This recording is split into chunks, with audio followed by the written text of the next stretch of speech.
Alright guys, welcome to the tutorial video for the Psam mod manager. This is a new mod manager I've made for NBA 2K25 to make it easier for everyone in the community to mix and match their mods, create a standard for releasing mods in the community, how they're packaged, and basically just make a nice, clean, and easy way to manage our mods folders and create different profiles and setups for our mods that we can easily enable and disable. So managing individual files and having a messy mods folder, those days are long gone. So in this video, I'll be showing you guys how this program works, how to make the best use of the program, and how to package up your files as a creator to make them easiest for the community to install. Now, let's get into the tutorial. Okay, so when you first download the mod manager, it's going to come in this Psam mod manager 2K25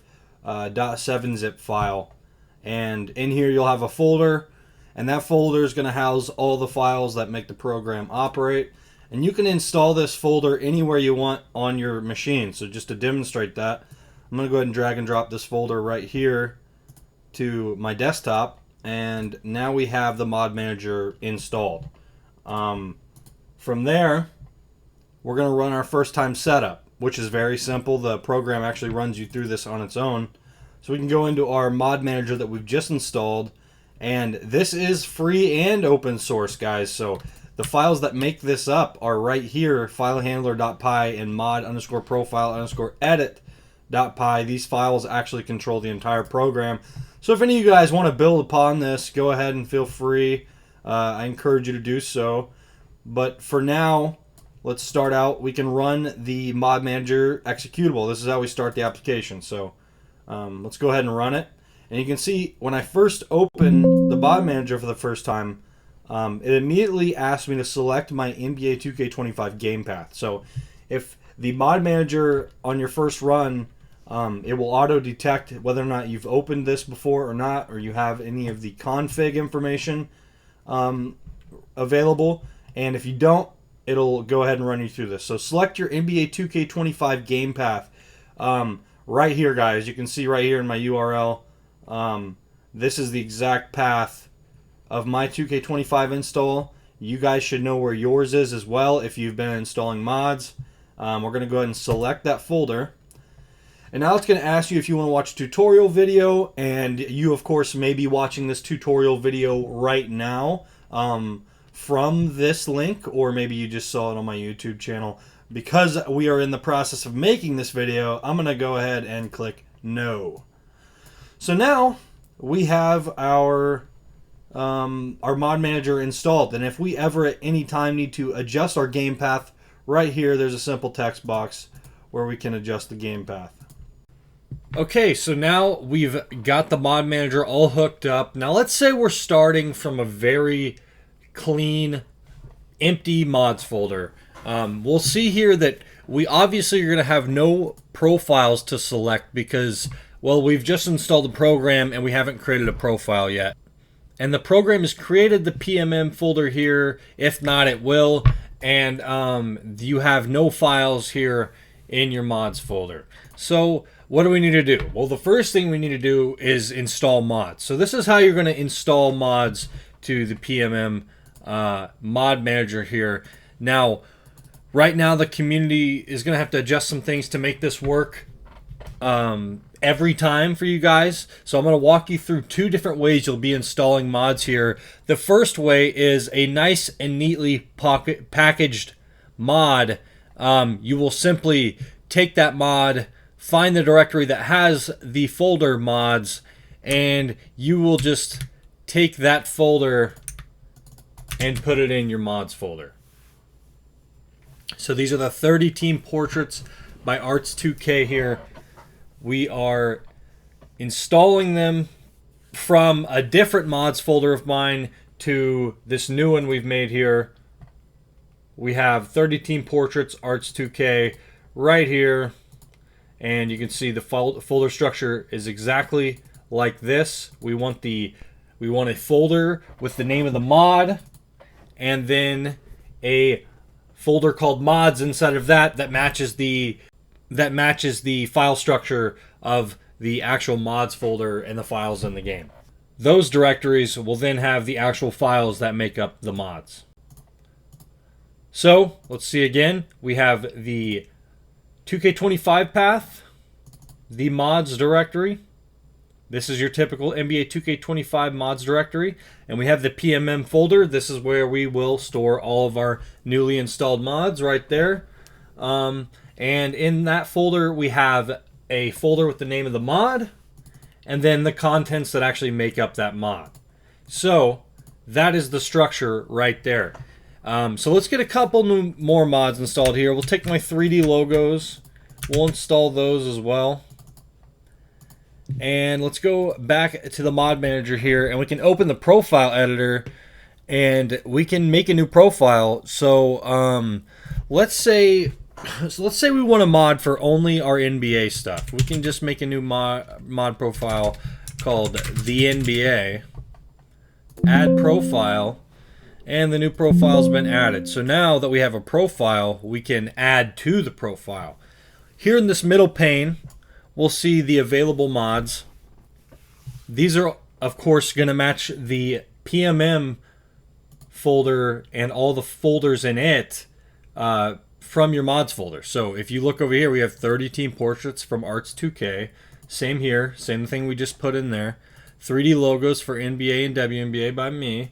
That's in there as well.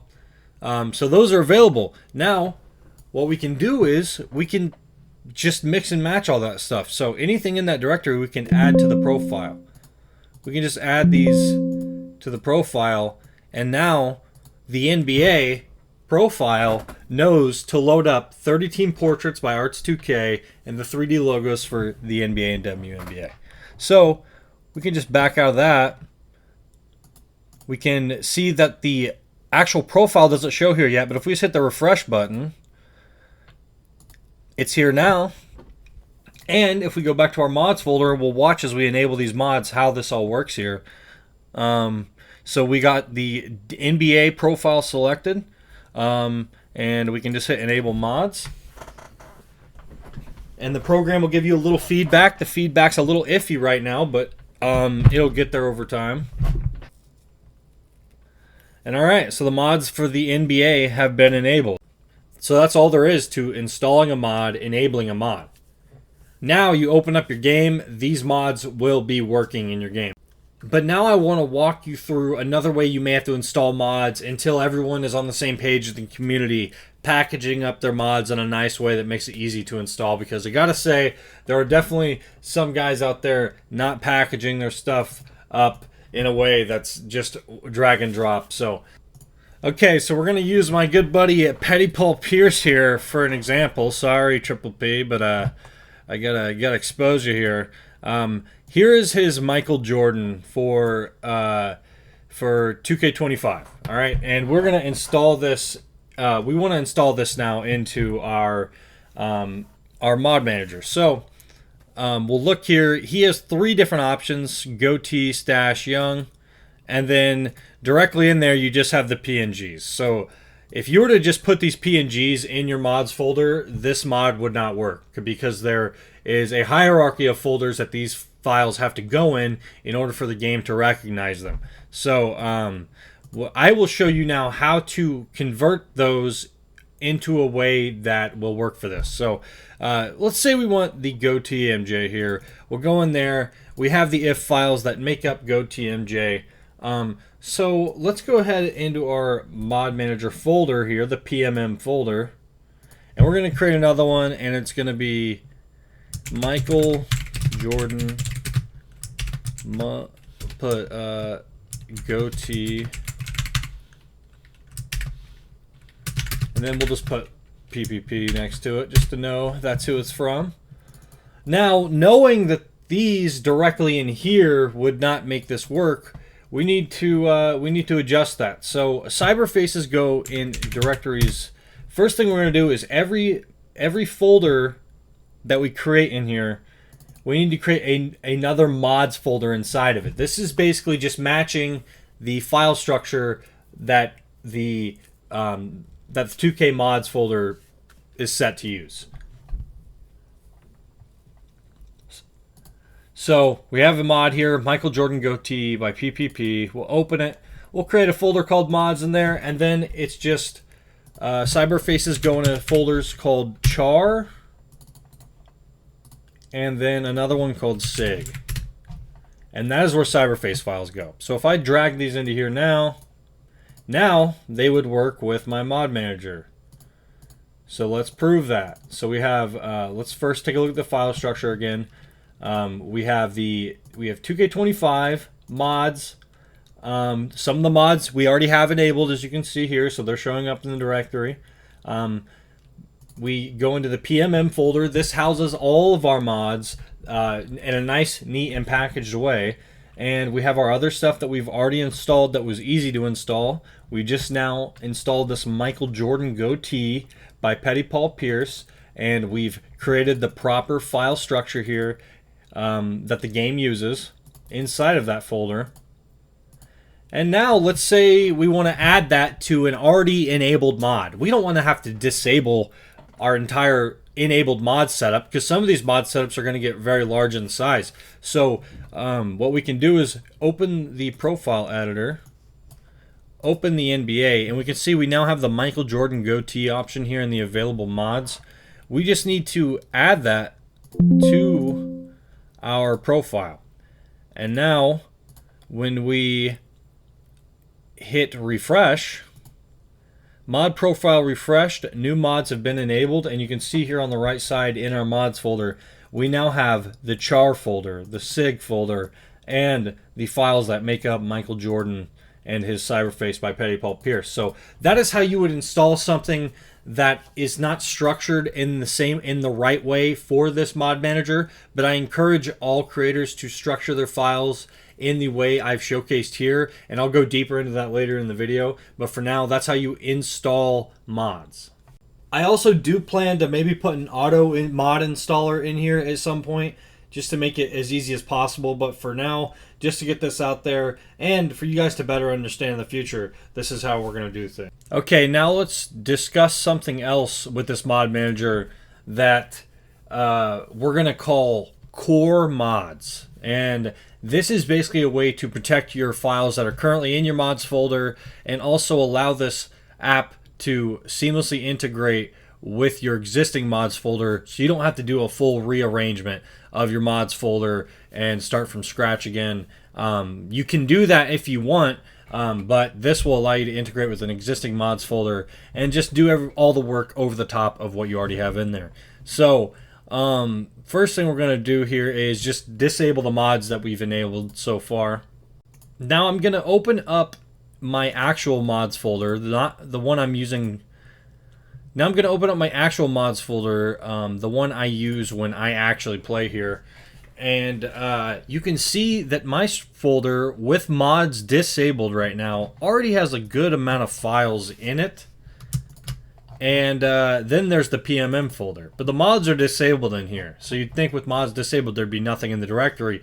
But it'll keep what's in your directory intact. So what will happen is during the enabling process, anything that enables from within the PMM directory here, if it overwrites any of these files, which the program will identify upon startup, these are considered core files. These are the files that exist within your directory already before the program, before any mods were enabled or disabled, and it'll understand it needs to keep those files and restore them after the disabling process. So during the enabling process, if any of these files right here get replaced, they will go in a folder in the PMM folder called cache, and they will just sit in there.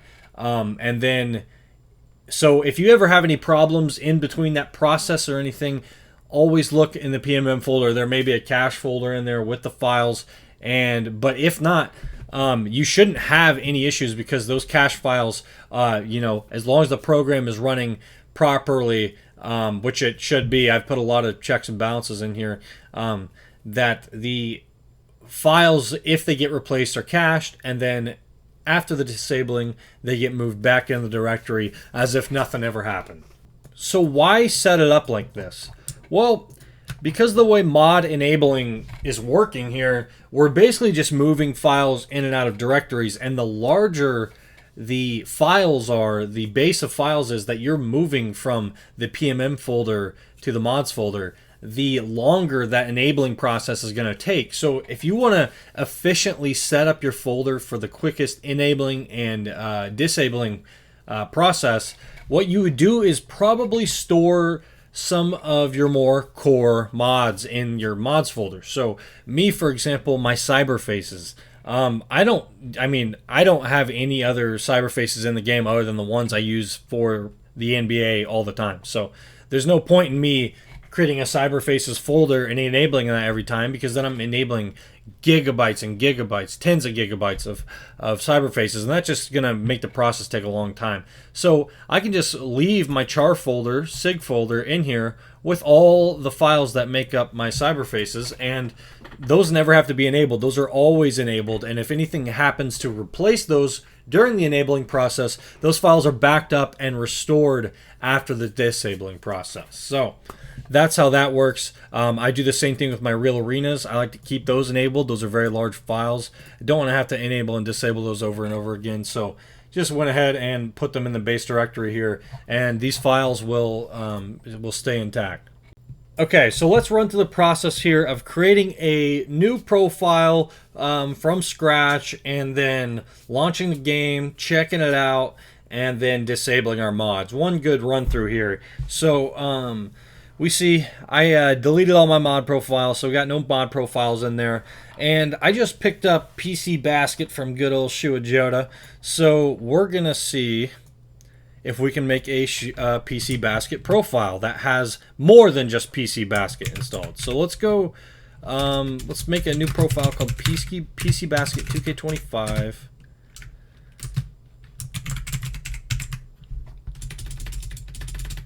Let's call it that right there.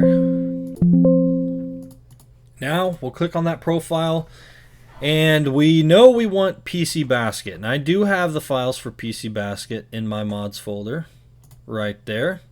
We can add that. That'll be the base. That we'll use that right there. Remove extra icons by Vetman. I would like to have that as well. That'll remove some of that ugly HUD stuff. Manja's jersey models, always a good option. Throw them boys in there. Cap overhaul. This would be sick to have in PC Basket, considering there's a lot of creative players. Enhanced skin. Screw it. Let's throw some enhanced skin on that bad boy. And sound effects overhaul might not be bad. And get Manja's undershirts in there.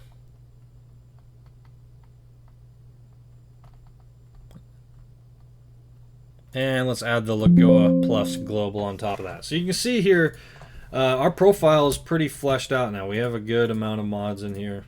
And that's what we're going to do. So obviously, you know, we got to refresh here.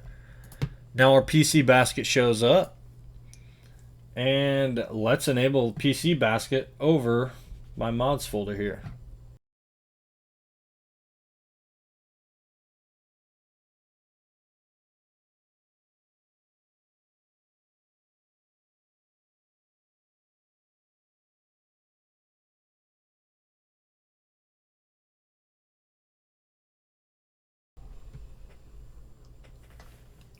Alright, so mods for PC Basket 2K25 have been enabled. If we wanted to, we could just launch the game right here from the Start Game button. We'll check out the PMM folder right now, and look that the cache folder is in effect here. We're storing some, or keeping the files for some of our core mods here that have been replaced by PC Basket. And now, let's go ahead and start the game and see if it worked.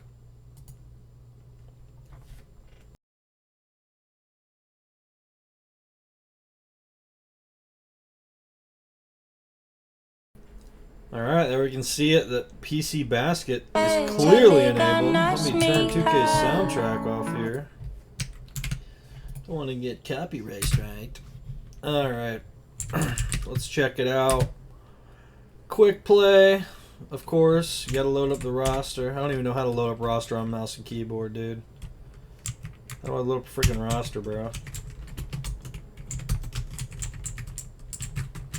What the fuck?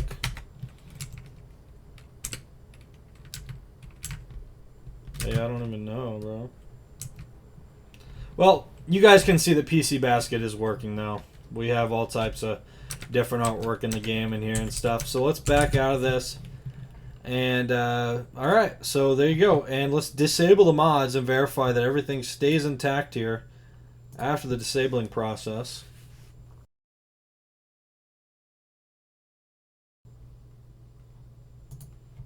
And mods have been disabled. The cache has been restored, and you can see that even though all those files were replaced during the enable process, that they are still here in the directory after the fact. So your mods folder is protected for the most part, unless something crazy happens that I could have just not foreseen. So, which is possible, but yeah, that is how you use the Psam 2K25 mod manager. And now for creators, I'm going to run you guys through a quick little setup of how I would go about packaging your mods in the future, just to make this easy for everyone and create a standard now for the community and how our content is released.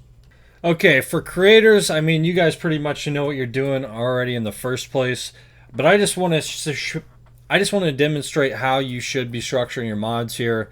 You guys pretty much already get this. So for my authentic uniforms pack, for example, I have the name of the mod in a folder, and in that folder I have a mods folder, and that mods folder matches the directory of the mods folder that you would typically set up. So if you guys could just structure things that way, we could get everyone on the same page, then all mods that get released will be released in the same structure, and the mod installing process will become much easier, and it will also allow me to create an auto install process for this that would make it even easier. So yeah, that's all for the creators, and that's pretty much all for this tutorial, guys. I hope I gave you all the information you needed on the Psam 2K25 mod manager. It's free, it's open source.